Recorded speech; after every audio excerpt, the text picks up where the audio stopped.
Hello and welcome to Astronomical Tours.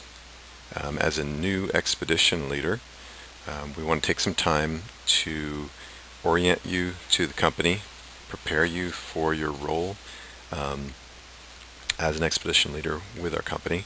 The purpose of this presentation is really to give you as much information as we can about our policies, procedures, the job itself, and address a lot of the questions preemptively that might come up, so that you're really feeling prepared as you get out on the road and begin to lead tours for our company. We'll go through lots of detail. The companion to this presentation is the Expedition Leader's Manual. That's a document in which we've really tried to capture everything that we can think of about our company and this position in one place, so that as you read through that, you really get a sense for what this job is all about, what our company is all about. And so as you go through this presentation, we will ask you to have that document in front of you, and the two kind of go together. So let's get started, and welcome again to our company.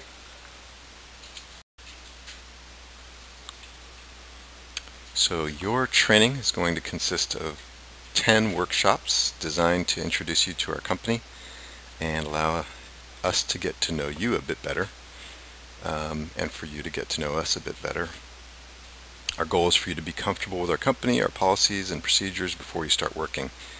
And as we go through this presentation, you'll have the actual Expedition Leader's Manual in front of you.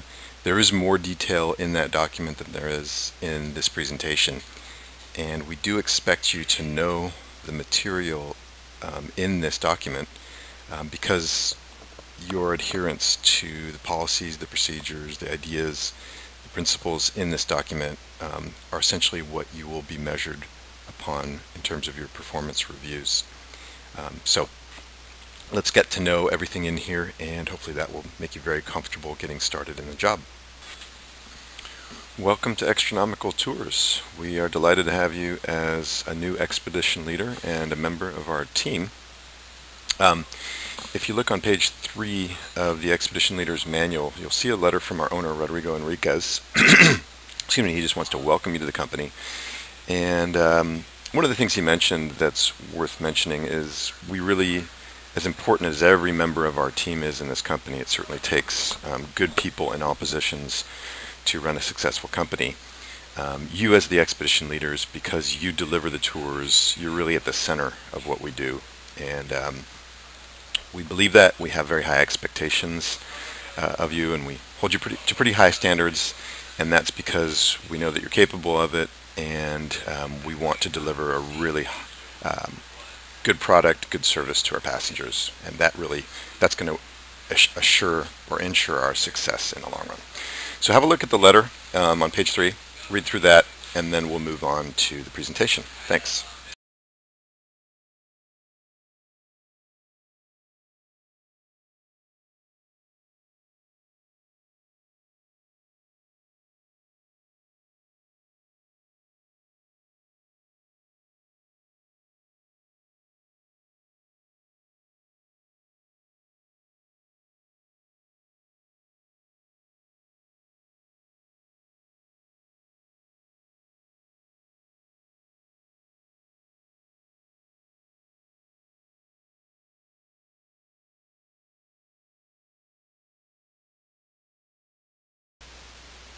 So first off, let's go through our company mission and vision. Astronomical Tours' mission is to safely create positive memories of a lifetime for our customers in an enjoyable environment which will foster innovation and reward results-driven hard work in all departments. Wow. Alright, so if you flip to page 4 of the manual, what you're going to see there is the 10 commandments of safety, driving, parking, and reporting. And as we go through each of these 10 commandments, this is really what's most important on a day-to-day basis for you to do your job well. Okay, so number 1, safety first. Above and beyond everything else, first and foremost, we transport people. We do a lot more than that, but we do transport people. every single day, and therefore safety is absolutely our first priority. Um, and so, with that in mind, the first of the Ten Commandments, and I'm not going to say that it's the most important, but it's certainly very, very important, is to be a safe driver. As tour guides, as expedition leaders, we are commercial drivers, and we have to hold ourselves to a very high standard of behavior out on the road. We're professionals, and we always have to behave as such. And so, with that in mind, never speed, and never tailgate. Stay in your lane. Use your turn signals when you change lanes, and change lanes safely. Park safely. Be careful when you're parking. You're typically going to be in a big vehicle, and so make sure you're parking safely, both in terms of the vehicle, but also keep in mind you need to park where you're allowed to park. Often, particularly with the buses, but even with the vans, whether it's in front of hotels, at pickups and drop-offs in the city, or at some of the locations that we visit, the national parks or the wineries, there's designated areas where you're required to park, and we want to make sure you're sticking to those areas and not just going anywhere, parking anywhere. We have pretty good relationships with all the places that we go, the wineries, the parks, etc., and we need to maintain those good relationships. And so by obeying their rules, by parking where they ask us to park and not parking where they ask us not to park, we're going to maintain a good relationship. And that's particularly important in the national parks, where if we don't obey their rules, if we don't observe the parking areas that they allow and that sort of thing, we definitely risk actually having our license pulled. So that's incredibly important. Also announce that passengers must wear their seatbelts. Though state law does not necessarily require them to wear their seatbelts in the bus, it is our company policy to ask our passengers to wear their seatbelts. Load and unload passengers safely. Always keep that in mind as you're picking your passengers up and dropping them off. You don't want to create an unsafe situation for them, and so it's often necessary for you to get out of the vehicle. Even if you're in a bus, sometimes it's necessary for you to get out of the vehicle and escort your passengers around, particularly if they're loading or unloading on the driver's side of the vehicle. Another important one in terms of loading and unloading passengers safely, after a wine tour, keep in mind that your passengers have been drinking all day, and so if they were sober perhaps and you asked them to be cautious as they get off the vehicle, when they've been drinking all day, they may not be paying attention. So it may be best for you to get out and escort them off the bus as well, and just make sure that they're not stepping right out into busy traffic. Obey all traffic and parking laws and regulations. Again, this kind of goes back to holding ourselves to higher standards. We are professionals out there, and so we need to always obey the law. Never speed, just be a good driver. You wouldn't be working for us if you didn't have a good driving record. You should know what the laws are, what the regulations are. Be mindful of them, respect them, and also keep in mind that everything you do when you're out on tour is a reflection back on our company. You're sort of an ambassador for our company when you're out there. So if you're speeding, if you're exhibiting behavior on the road that's not appropriate, you're doing so. In many cases, you've got an audience with you because you've got your passengers on board, and they may not appreciate if you're not behaving well or not driving well or that sort of thing. In addition, you're driving in a vehicle that has the company's name on it, and so everywhere you go, your driving behavior is being witnessed by other cars, other people, and they can see that you work for Astronomical Tours, so that may end up in a complaint. So keep that in mind. Keep in mind anytime you're out on tour that you are a representative of our company and act professionally as such. And then finally, remember that tickets are your responsibility and expense. So that's added incentive to pay attention to the laws, pay attention to where you should be parking, where you shouldn't be parking, etc. Before I move on to number 2, which is prepare, I just want to make a correction on the previous slide. I mentioned that it was particularly important to be cautious and escort your passengers when you're loading and unloading. I said that it's particularly important on the driver's side. What I meant to actually say, of course, is that it's particularly important when your passengers are loading or unloading on the traffic side of the vehicle, because of course cars are coming along on the side of the vehicle that they're either embarking or disembarking on the vehicle. So that's particularly important. That's just a correction to the previous slide. Number 2 is prepare. The second of the 10 commandments. This is of course incredibly important as well. You're going to get a call every night before your tour, usually in the afternoon around 4ish.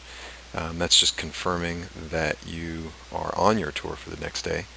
And if you aren't able to answer that call and confirm your tour, it's incredibly important that you do call back and let the reservations office know that you did receive their message and that you are confirming the tour. If you don't do that, they're eventually going to assume that you're not available for the tour for whatever reason, and they're going to prepare to find an alternate guide to drive that tour. So keep that in mind. It's really important that you do confirm your tour with the office. They will, at some point in the evening, after they've made that call, usually around 7 or 8 p.m., often earlier actually, you'll receive your emailed version 1 of the pickup list for your tour. Once you want to make sure you've got that list the night before, and it's pretty valuable to go through the list and run through it, especially when you're first getting your start. You can read through the list, get a sense for where your pickups are, what type of a pickup schedule it's going to be. Is it going to be a difficult one? One of the difficult learning curves when first starting this job, in addition to all the commentary and history that you're learning for each tour, the other really difficult learning curve for a lot of the new guides, even people who've lived in San Francisco for a long time, is just getting to know where all the hotels and pickup locations are, the different zones, and how best to travel from one hotel to the next, from one zone to the next, at what particular time of day. You might take different routes at different times of the day depending on the traffic. And so getting comfortable and getting to the point where you can comfortably go through your list and comfortably do your pickups, particularly on a bus. On a van, it's not so difficult when you've only got 5, 6, 7 pickups. But when you're in a bus and you've got upwards of 15, 16 pickup locations and you're trying to squeeze those all into a little over an hour or an hour, in some cases at rush hour, that can be very challenging.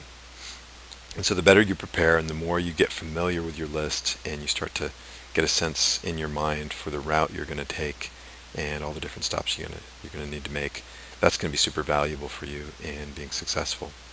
So print your list the night before, or if you don't, use a printed copy. Go through it. Another important thing on your pickup list is that you will see there are notes for the driver. There's a little section above the actual list in the informational section that will have sort of free flow comments on calling out bits of information that are important for you to know, like if you've got money to collect, cash to collect, if some of the passengers have requested anything specific, might be a child seat or something of that nature. So there's sort of free flow notes that are important for you to read. And then as you get into the actual passenger pickup list portion of the document, off to the right there's a section for driver's notes, and that'll list the language guides, the MP3 players that we use to translate the couple of the tours. It'll tell you how many you need and for whom, etc., what language, etc. And then there'll be other notes specific to that particular passenger or party. So you can go through that, get a sense for what you're in for the next day and who's on your tour. And then just go through it, and you can look at the names of the people, get a sense for where they're from, that sort of thing. So that really begins to get you familiar with who is going to be on your tour the next day, and that's important to your preparation. Pre-routing your pickups is also incredibly valuable. The night before, you can begin to think about, as you look at your list, what order you're going to go into the hotels and the pickups in. And as you'll learn, we have all of the pickup locations designated in zones, and we'll talk more about zones later as we go through this document. But within each zone, so each zone, there's a zone A, B, C, D, E, and F. Zone A, actually we'll go through that later, but one thing that's important to keep in mind is that the order to which you travel to each of the zones will change depending on the tour you're picking up for, or the tour you're assigned. And so on a Yosemite tour, that's always going to be oriented towards how you're leaving the city at the end of your tour. So for instance, on a Yosemite tour, you're leaving from the company warehouse and you're sort of going to do a U up along Van Ness Avenue out to Fisherman's Wharf, back through Nob Hill and Union Square, south of Market, and then finally getting on the Bay Bridge to begin your tour. And that's how the orientation, so you, on that particular tour, the zones are going to be A, B, C, D, E, F in that correct order. On other tours, for instance, a wine country tour, you're going to be leaving town on the Golden Gate Bridge from the north, and so you wouldn't necessarily go to those zones in the same order. However, on any list, on any tour, the way the list will be delivered to you, the zones will in fact be in the correct order for that tour. But within each zone, you might have multiple pickups, particularly in the zones that have a big concentration of hotels, like Fisherman's Wharf and Union Square. So you're likely to have quite a few pickup locations within each zone. And so within each zone on your list, the order that they're presented in is not necessarily the order that you will pick them up in. It's up to you within each zone to choose what order you're going to go to what hotel and what makes sense in terms of where they are. The way those reservations populate into our reservation system, they do populate into the correct zone for that particular tour, but then once in that zone, it's really, there's no necessarily rhyme or reason for what order they're in. So within each zone, you're going to want to choose which hotel to go to first, second, third, etc. What makes the most sense, what's the most efficient way for you to do it. So keep that in mind, and that's why it's pretty valuable to pre-route your pickups. On the morning of your tour, definitely you want to do your pre-trip inspection. Countless times, mechanical problems have been avoided when expedition leaders do a thorough inspection. They get here early, they do a thorough inspection, and they might find something that prevents them from having a breakdown later. And so that's really important. The flip side of that is that countless times tour guides are out on the road. Had they done a better pre-trip inspection, they would have found something that was now the cause of them being broken down on the side of the road, and that can get very uncomfortable, as you'll find out. And so pre-trip inspections are really important, and do a thorough one. And that brings up the importance of getting here early. We expect you on any given tour to arrive to the warehouse at least 30 minutes before your first pickup. And even earlier is sometimes better, is valuable, because there's a lot to do in the morning. It doesn't seem like much, but there's a fair amount to do, including your pre-trip inspection, but there's other things to do. And getting here early, getting out of the warehouse early, and getting to your very first pickup 5 to 10 minutes early is incredibly important. Particularly if you're in a bus and you've got a lot of pickups, you've got a pretty complicated pickup schedule, getting to that first pickup early can start you off on the right footing. And as you'll see once you get out there, if your first pickup is late, or if you are late to your first pickup, that begins to snowball and you start to fall really far behind. So arrive early, be out of the door early, be at your first pickup early. We'll mention that again later. It's incredibly important and valuable. And then answer the morning wake-up call. Call the office to check in before your tour.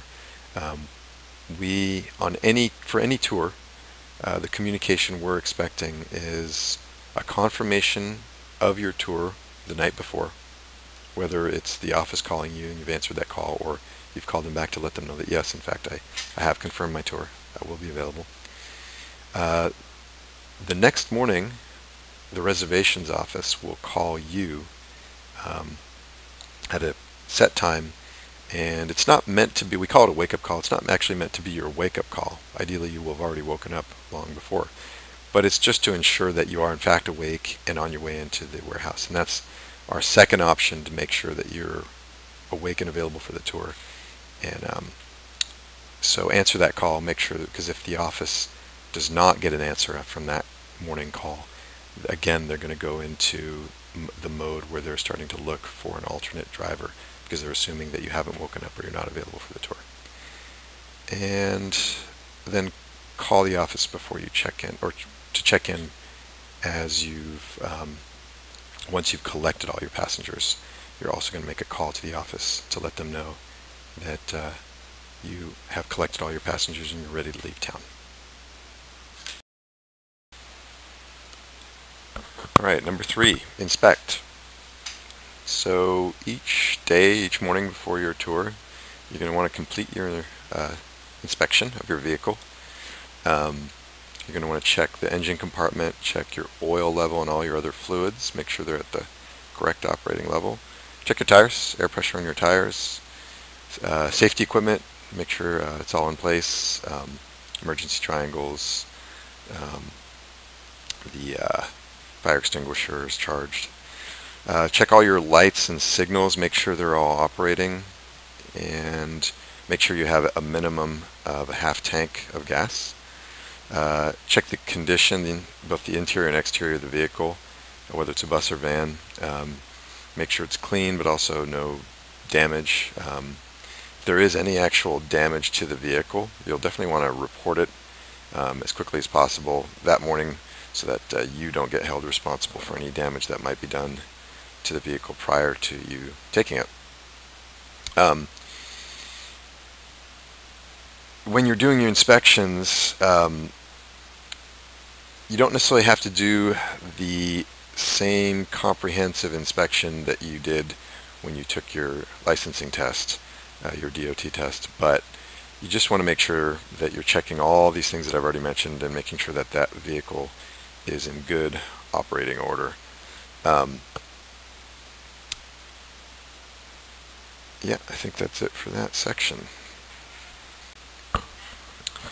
One addition to the previous slide, number 3 for inspect, one thing you'll definitely also want to check, in addition to everything I already mentioned, is check your mic to make sure it's working correctly. It's always nice to, if sometimes the mics, they just wear out like any piece of equipment over time, and so every once in a while we have to swap out the mics, or sometimes the system is not, is not working. So make sure your mic is working before you depart. That'll save you problems later. Going on to number 4, clean your vehicle. The expectation we have for cleanliness, we do have the vehicles on a cleaning rotation, but expedition leaders are expected to do a certain amount of cleanup in their vehicles.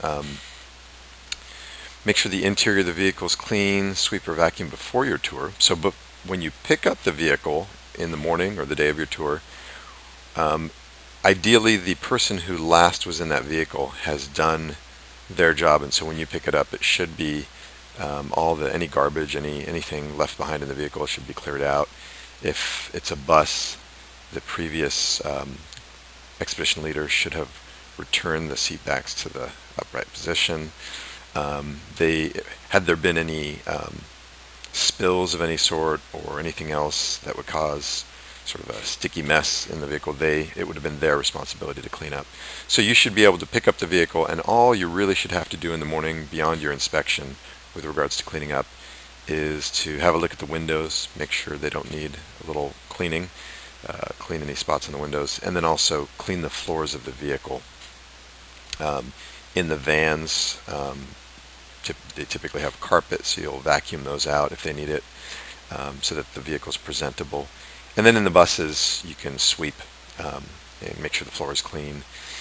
And a clean vehicle is one of the big first impressions that a passenger has. And so as your passengers are loading on the vehicle on your tour, when they load onto a nice clean vehicle that's nicely presented, it's going to give them a good impression, and that's going to help our company, but it's also going to help you in the long run, make them feel as though you're a professional. That could affect your tips at the end of the day. So starting off with a clean vehicle is good. You'll want to put a garbage bag in the garbage can. Every vehicle is going to have a garbage can. Well, let me take that back. All the buses and the luxury vans all have garbage bag cans. So fresh garbage bag. And that's pretty much what you're expected to do in the morning, cleaning-wise. At the end of the day, we expect that once you're done with your tour and you're back to the warehouse, you're going to do a post-trip inspection, which really, you're going to check the vehicle for any obvious issues, damage, that sort of thing. But you're also going to go through your vehicle. You're going to look for anything left behind, whether it's garbage. People will leave wrappers from food and beverages, beverage cans, that sort of thing. Sometimes they accidentally leave their items behind, sometimes clothing or equipment, phones, things of that nature, cameras. So you're going to go through the vehicle, check the bins above the seats in the buses, check the seats, sweep off the seats. A lot of times there's crumbs in the seats, so clean off those seats. Gather anything left behind, whether it's garbage that you can throw in the garbage and recycling bins, or lost and found items. We do have a lost and found box at the driver's desk. So you're just going through the vehicle, making sure it's all cleared out. If you're in a bus, you want to put the seat backs up to the upright position so they're all consistent. And just make sure the vehicle is presentable for whoever's driving it the next day or the next time it's going out. And so anytime you leave a vehicle at the end of your tour, and you're working long days in many cases, you may be tired, but don't forget that you're leaving that vehicle for someone else, and so you don't want to leave them with garbage or whatever, clutter, whatever, from your tour.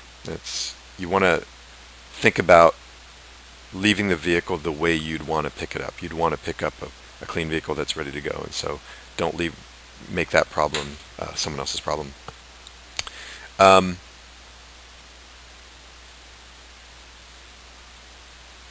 think that's it for this section. All right, number 5, collect. There's a number of things you have to collect on any given day, on any given tour. You're going to want to make sure you have all your passengers. So do a head count. What I like to do in a van, one head count is going to do. In a bus, what I like to do is halfway through the tour, if I've been assigned pickups in both Fisherman's Wharf area and in Union Square area, and probably in some other areas, I like to do a head count before I leave Union Square headed to Fisherman's Wharf, or vice versa, depending on your tour, so that I don't have to return to that zone should I have forgotten anyone. So keeping track of the number of people you have and making sure it's the correct number of people along the way. But then most importantly, before you ever start your tour, leave town, you want to make sure you have the correct number of people and the correct people. Countless times, probably every expedition leader at Astronomical has driven across the Golden Gate Bridge or the Bay Bridge thinking they have all their people, and they get that phone call from the reservations office. Hey, did you pick up Mr. So-and-so and Mrs. So-and-so from such and such hotel? And of course you've forgotten, and you might have to turn back and go pick them up, which is inconvenient and unpleasant. So really helpful and important to do your head count before you leave town. And once you've done your head count, you know you have all your people, you know you have the correct people. You're going to call the reservations office and check in with them, let them know that you've completed your pickups, you have the correct number of people. You'll tell them that number so they can make sure it's the correct number, and then they'll give you they'll clear you to get started with your tour. You won't want to start a tour without doing that. Another thing with regards to that is you want to make sure you're collecting the right people. There's a number of hotels around town that you'll be picking up at that because of their location, tend to have a lot of people waiting for tours. An example is the Park 55 in Union Square or the Radisson Fisherman's Wharf. And so oftentimes as you roll up to these hotels and others, there'll be quite a few people hoping to get on your tour. And as you get off and greet them, you want to, before they get on your vehicle, you don't want to let them on your vehicle until you know for sure that they are the correct passengers. And so you can just let people know that you give them your name, you're with Wkshp Tours, and you're the guide for, let's say, the Yosemite day tour or the Muir Woods and Wine Country tour. You announce your tour, and then go through and check the names, check the number in the party. You'll want to check first and last names. It has happened that expedition leaders have picked up a party, checked their first name, loaded them on board, got on their way, just to find out that in fact there were two parties with the same first name who jumped on board, who were waiting for the tour, and they picked up the wrong one, and then they had to go back. So just make sure you're getting the right people, the right number of people. Check the first and last name as you collect all your passengers. And there will be cases where at some of these hotels where there's a lot of people waiting, they don't want to let you go because they think you're their tour guide. You are not their tour guide, but they may be on another astronomical tour. You may be doing the Woods and Wine tour, picking up at 8 o'clock, but they may be on the Monterey Carmel tour, also picking up at 8 o'clock on astronomical tours. So you may want to clarify that. You may end up having to call the Fisherman's Wharf office to make sure, but you don't want to spend too much time falling behind on your pickup schedule, but you want to just make sure that you've got the right passengers. And there'll sometimes also be people who are on other companies doing the same tour, and that can cause some confusion. So just be very, very careful to collect the correct passengers, the correct number of passengers at each stop that you make. You'll also pretty regularly be asked to collect cash, vouchers, and pretty rare but traveler's checks. Some passengers book their tour sometimes through hotel concierges or outside services that sell our tours, and the reservation can be reserved as a cash collect reservation. And even sometimes when they call our office directly or come into our Fisherman's Wharf office, they may book the tour but not want to use a credit card and want to pay cash. And so pretty often you'll have passengers listed as cash collect, and you want to make sure to get that money from them. Make sure to get the correct amount that's listed and turn it in at the end of your tour with your paperwork. There are, with regards to vouchers, in particular, a lot of people reserve our tours through resellers, wholesalers, consolidators, companies that sell our tours through their website.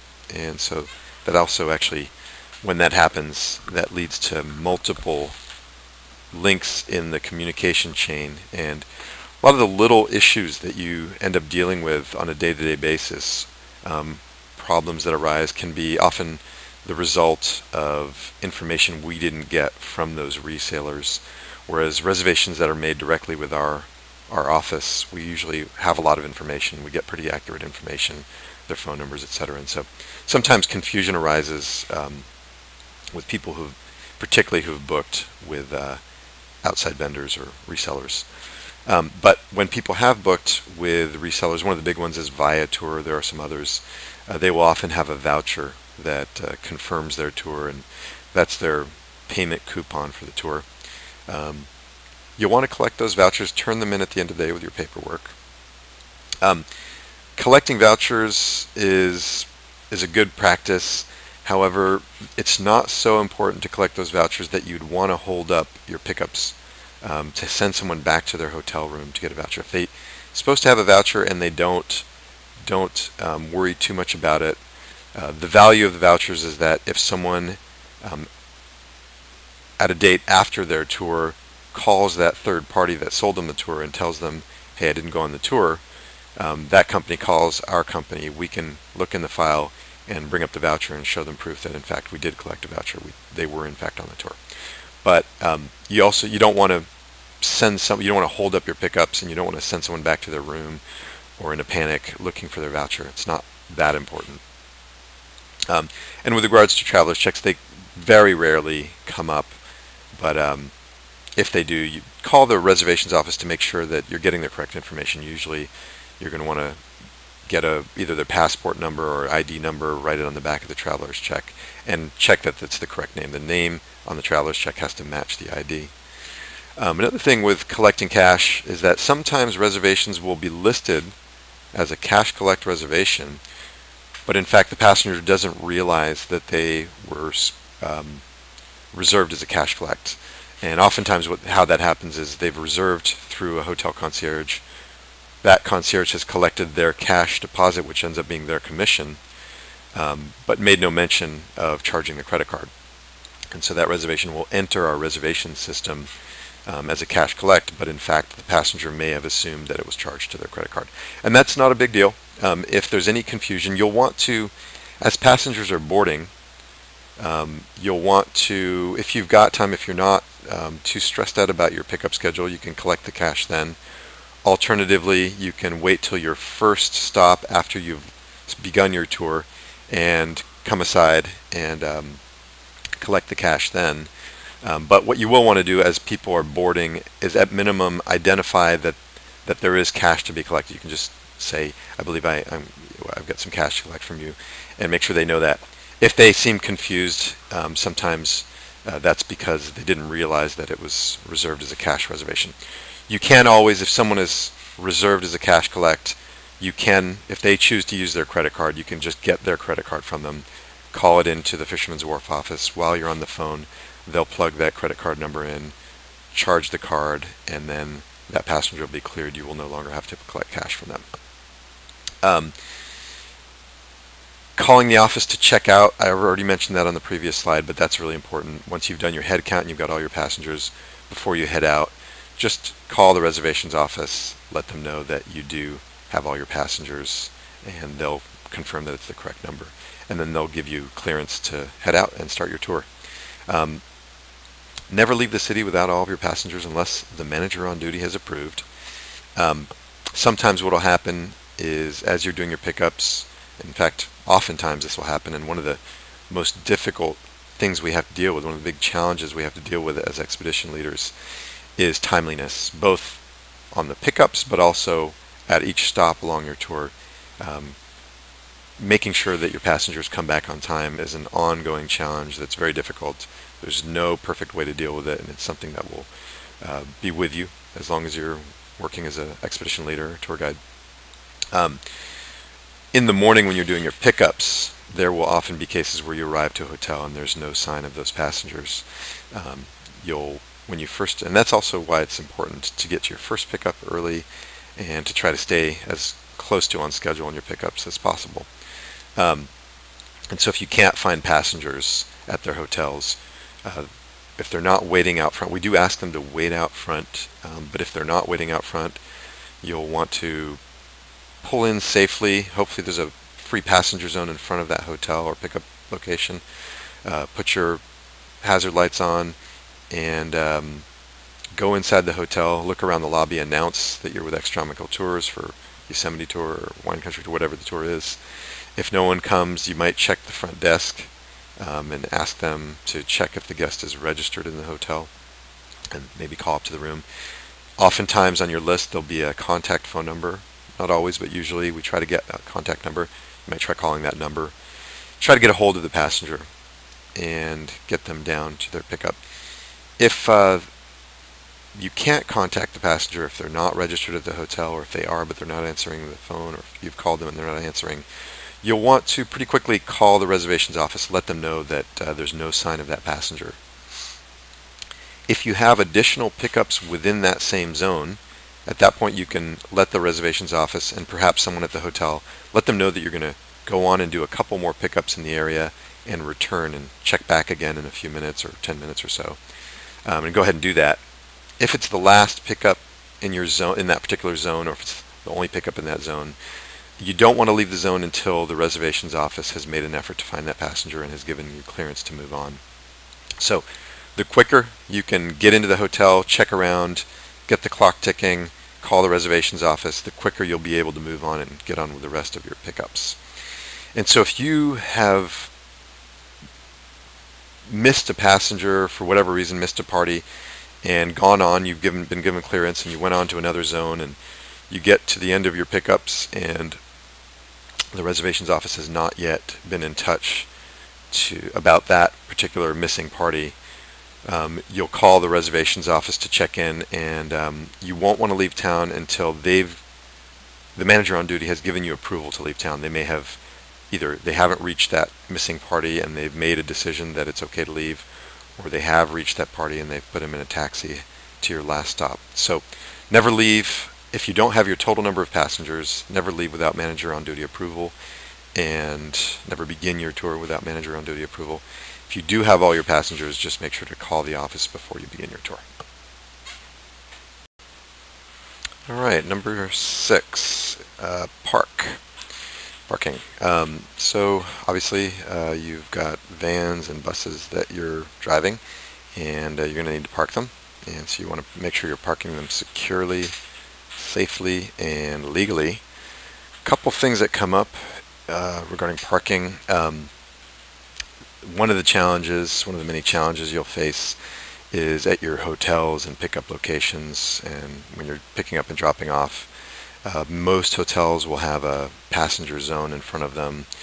Some of those zones are pretty small.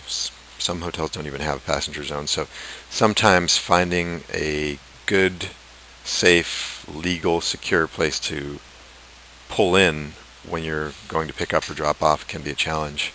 And there's no perfect answer to how to do that except to just be very cautious.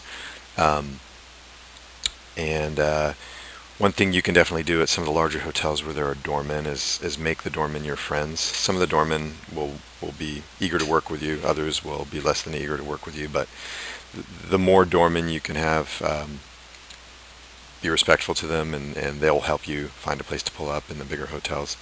But one key thing is as you're pulling close to a place that you know you're going to be stopping, whether it's for a pickup or a drop off, get your hazards lights on, your four-ways or your blinkers on early. You always want to make sure that the people that are driving in cars behind you know that you're going to be doing something out of the ordinary.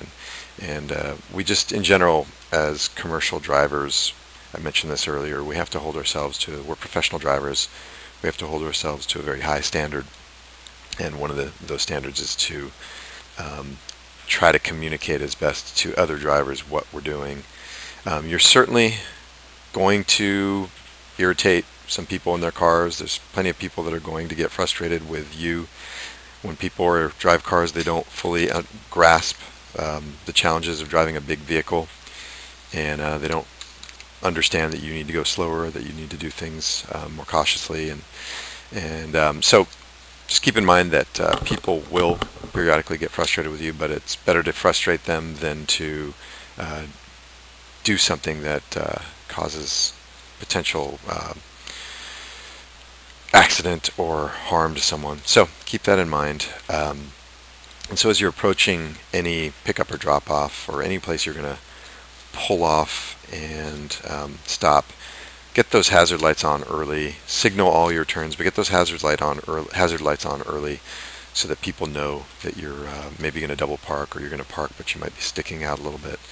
And then pull in very safely as best you can to whatever passenger zone you can. If you need to double park, that's what you need to do.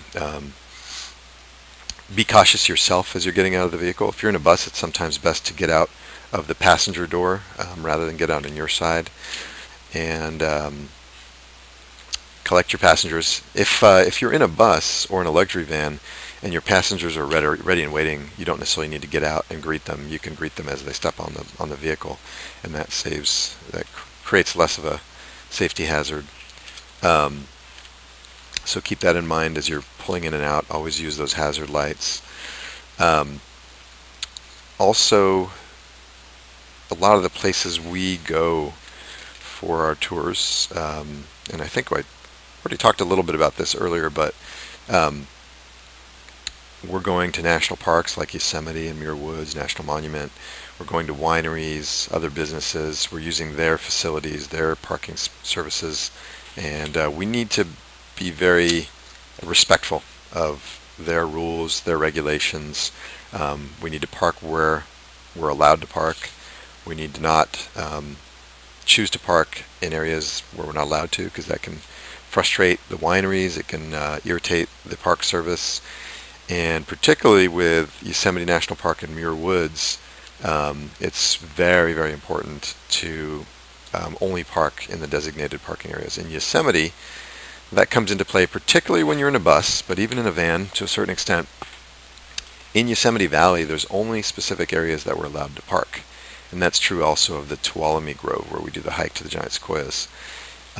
If we park in other places where we're not allowed, the rangers can cite you. They can get very frustrated. And if our drivers continuously are found to be parking in areas that they aren't allowed, we will eventually be notified by the Park Service, the superintendent, and there's a risk of us actually getting our license pulled. And if we get our license pulled, we can no longer operate in Yosemite, and that is pretty dramatic for our business. And so make sure to be respectful, obey the rules, only park where you're allowed to park. And when you're parking, just do so in a safe manner. Another important thing, another thing that you'll learn is to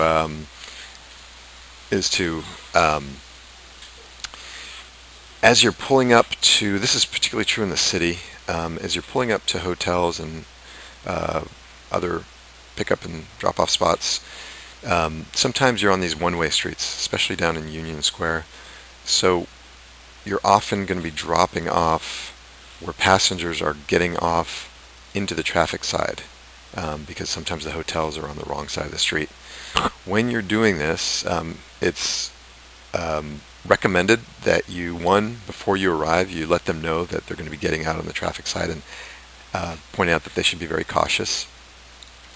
Another thing is, in addition to getting your hazards on, is to, as you pull up to either pick up or drop off, if it's on the on the traffic side of the vehicle, it's worth asking your passengers to hold on, and giving you an opportunity to go around and either escort them in or make sure that everything is clear. So maybe step out and make sure everything is clear.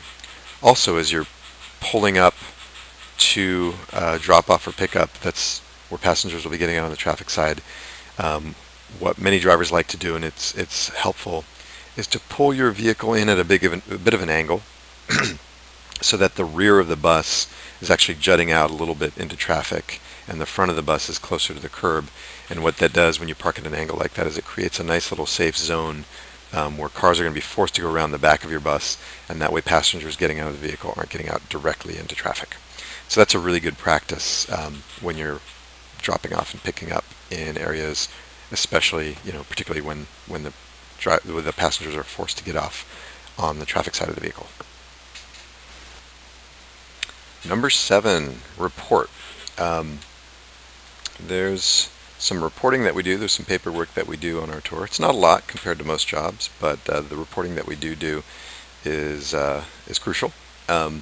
We ask and we expect that every expedition leader at the end of every single tour turns in all their paperwork before they leave the warehouse. So at the end of each tour, we expect you to turn in your paperwork. We don't want to create a backlog of paperwork. One, because we want to keep our records as up-to-date as possible, and two, because the person that's processing all that paperwork, if we have a lot of drivers that aren't turning in their paperwork every single day, that can create a lot of work for that person. So please be diligent about turning in your paperwork. The paperwork that you're going to be completing, there's a few things that go with each tour.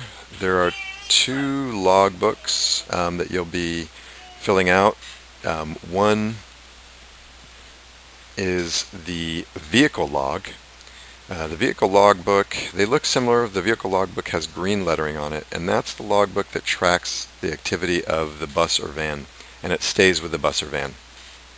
With that log book, we're using it continuously until that log book, every page is complete, and then once that happens, you turn in the old one and you grab a new one.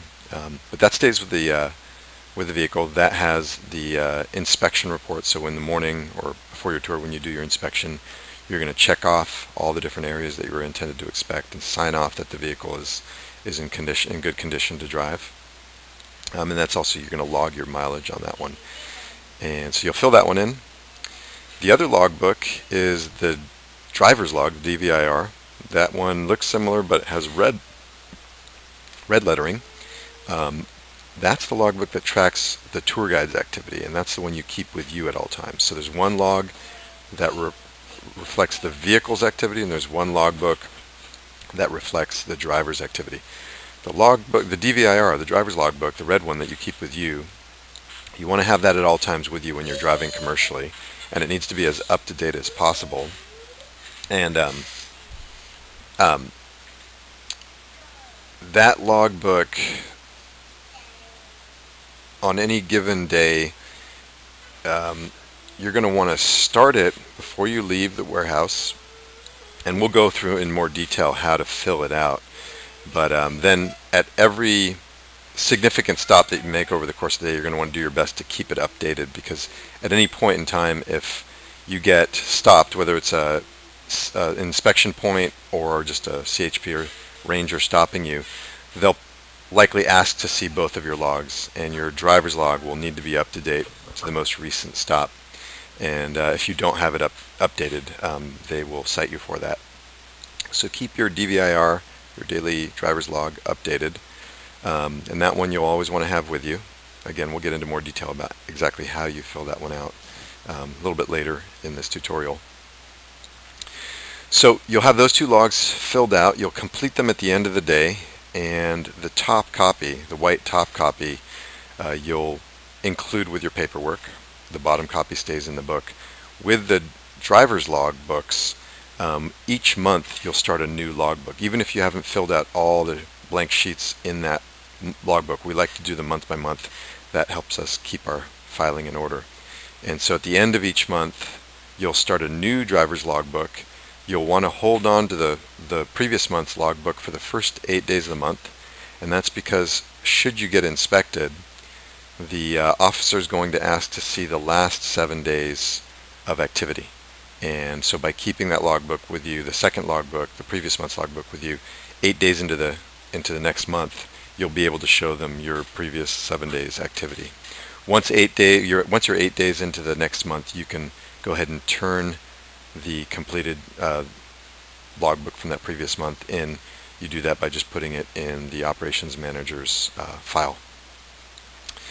So as far as getting back to paperwork, the top copy of the driver's log, the top copy of the vehicle log, any receipts that you've collected throughout the day that were charged that are relevant to your tour, whether it's on your company credit card or if you had to use your own cash or personal card, you want to include all receipts that are relevant.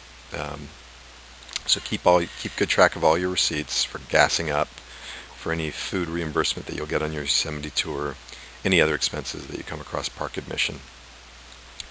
Turn in your receipts, your two driver's logs. You'll fill out a daily expense sheet, and we also will go through in more detail how to fill in a daily expense sheet.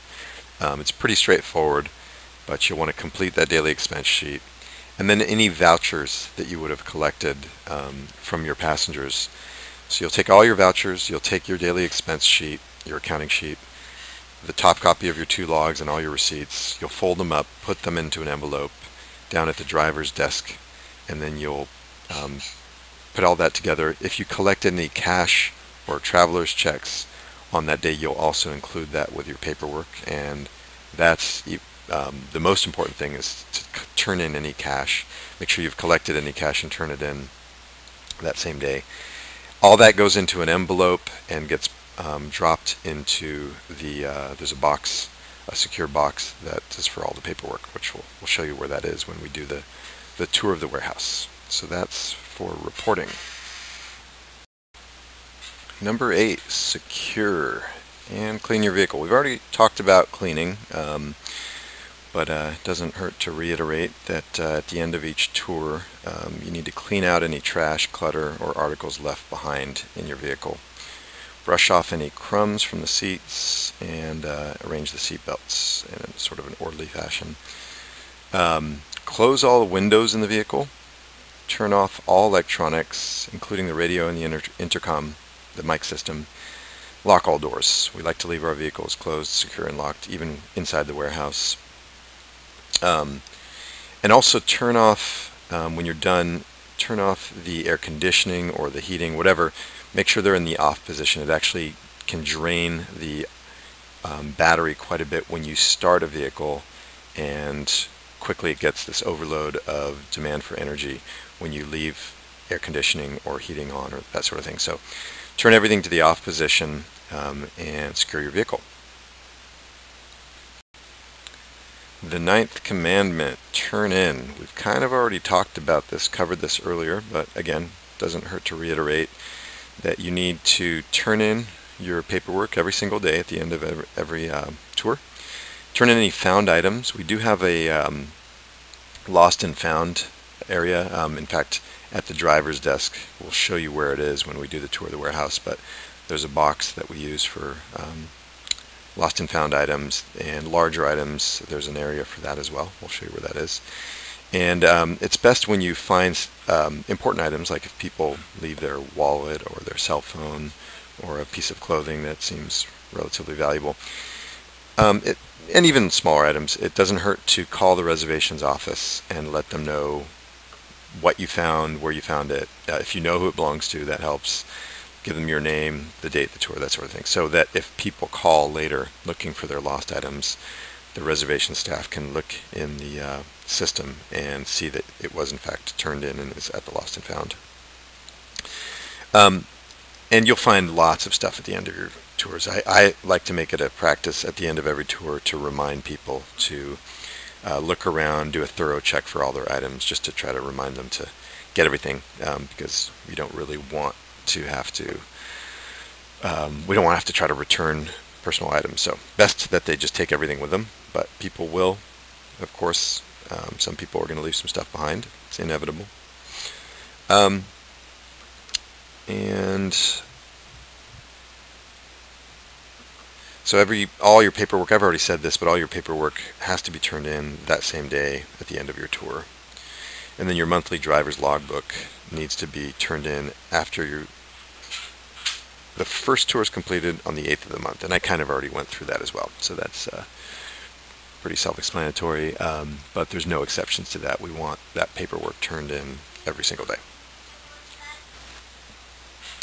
The 10th and final commandment, driver's commandment, call and report. Couple things here. Call the reservations office before 10 p.m. because they close their doors at 10 p.m. to let them know that you're safely back from your tour. On occasion, you'll actually be, when things don't go well time-wise, you might be getting back a little bit after 10 p.m. If you can, call them before 10 and just let them know, yeah, I should be back at such and such time, because they're looking to actually check you off. One of the things that they're doing is checking you in for a tour and checking you out for a tour. And so you want to make sure that you let them know that you're done with your tour. If over the course of the day maintenance or safety issues have come up, we have an email address set up that issues can be reported to, and that's mechanics@extranomical.com. It's fairly easy to remember, mechanics@extranomical.com. And that's the sort of issues that might come up. You want to differentiate between smaller things that can be fixed that don't jeopardize safety and larger issues that might prevent that vehicle from being used the next day. So you're going to have to use a certain amount of judgment when little issues come up, when you discover things that come up, as to, can this vehicle still go out tomorrow safely, or does it need to be either fixed overnight, or if that's not possible, taken out of duty the next day. So you're going to have to make a judgment call there. If you feel that a mechanical issue or a safety issue has come up that will prevent the vehicle from being used until it's repaired, in addition to sending an email to the mechanics@extranomical.com, you'll also want to call the manager on duty and let them know what's going on, so that they have an opportunity to either assure that the issue will be able to be corrected overnight, or if not, they can adjust the vehicle schedule so that that vehicle doesn't need to go out the next day. So keep that in mind, and that completes the 10 commandments of safety, driving, parking, and reporting. Thank you.